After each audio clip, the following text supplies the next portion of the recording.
Hey guys, what's going on? It's MajiinBae. Welcome back to the channel. So today is the day that the patch goes live. I want to give you guys a couple decks that I plan on trying out and playing. Some of the stuff that I have my eye on that would be fun to showcase some of the new things that are changing or that are just completely new. In the case of some of the newer cards. These aren't all the decks I'm going to be trying. These aren't the decks that I think are going to be tier 0, but these are the decks that I think might be fun and that people might want to try. So number 1 is Zoe Master Yi, Targon Ionia. I know, everyone's shocked. I want people to play the Targon Ionia deck.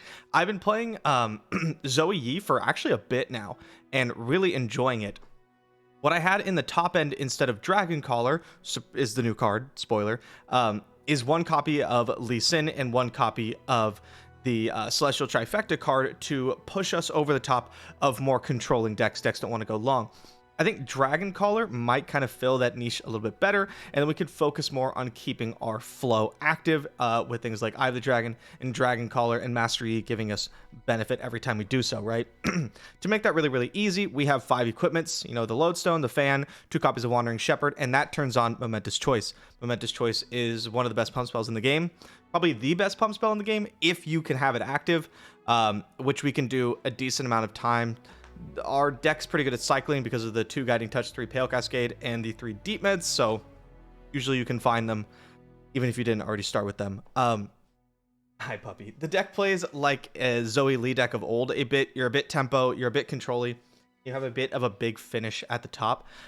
We have the control plan of like things like Palm, Deny, and Unworthy Soul, and then we're able to control the board specifically with our 3 copies of Sonic Wave, plus our Dragonlings and Master Yi to send them. You can also send the Empyrean after stuff as well if you need to. Usually you want to use it just to get damage in. 6 damage every turn is a lot. That adds up really fast, especially because people don't expect Targon Ionia to do a bunch of damage at all, so they're usually not blocking very much. They're letting your Dragonlings through every single turn, your Zoe's hitting, maybe your Yi hits for 4 or 6 because people don't want to block it, stuff like that, and then you'll find that you're able to finish the game out with a copy of the Empyrean plus a pump spell, maybe with Pra, the ephemeral version of that, you know, anything like that, or a Zoe flip. Really fun deck. If you enjoy these kinds of Targon Ionia strategies and you've been looking for one, this one's really fun. I really like this one.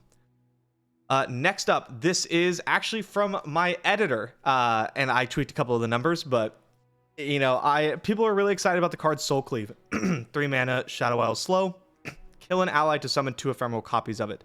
I've seen a lot of people talking about it. This is the shell that seems most likely to just, or it kind of works immediately, is a Viego deck because it's so easy to flip him using Soul Cleave. Do I think that's going to make this deck like tier 0 or anything? Absolutely not.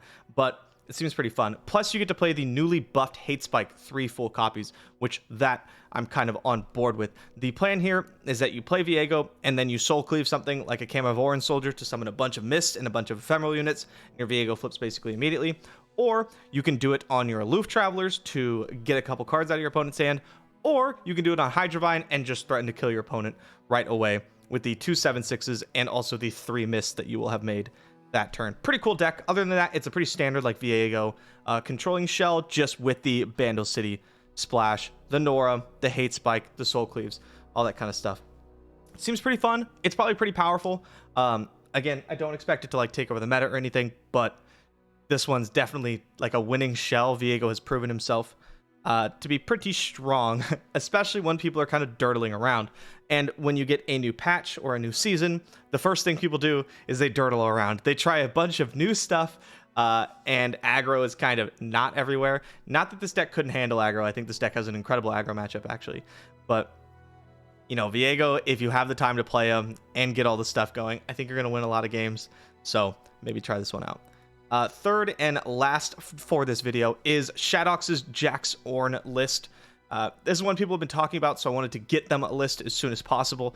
It seems really strong, actually. Jax, now that he has Overwhelm, is a pretty strong champion. He was already really strong, but one thing that sucked is he was tied to Demacia because you needed Fishfight. Fishfight is so important with these Weapon Master units, and now Jax gets it without being in Demacia. Ornn got some buffs.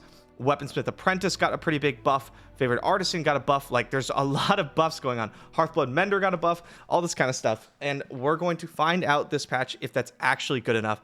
If it can actually make Ornn not horribly bad. And I think maybe, yeah, I think people are going to be surprised. Jax, when he's suited up with some weapons, right, you slap a scout weapon on him. Now that he doesn't need his own weapon for overwhelm, it's going to be really, really easy to flip him. This is the deck that I played a game or two of right before I recorded this video, and it felt pretty good. I think Entrancing Lure is one of the most slept on cards in the entire game, and people already think it's good. I think Entrancing Lure is so insane, and I'm excited that I and other people are going to get to play it more because I love it so much. Another cool card is Parts Made Whole. You may have seen this a bit with like the Vayne Quinn deck before Aatrox came out, but this is a really good draw spell, especially since you have so many ways to get these like little dinky items, right? The improvised items. And Parts Made Whole lets you cash them in not only for cards, but for an Acathian Mirage, which at burst speed can be pretty impactful. Burst speed blockers are very insane. Burst speed attackers are very insane. It just gives you a lot of things to do, and I like that. A lot of flexibility. It helps you cycle through the deck, find the lure that you need, or the fish fight, or the Ornn to go over the top. You know, that kind of stuff. Love this card. Excited to play this deck. I think some of you might be too.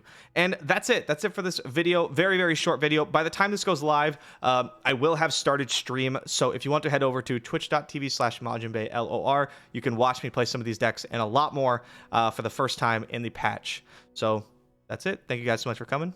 I'll see you next time.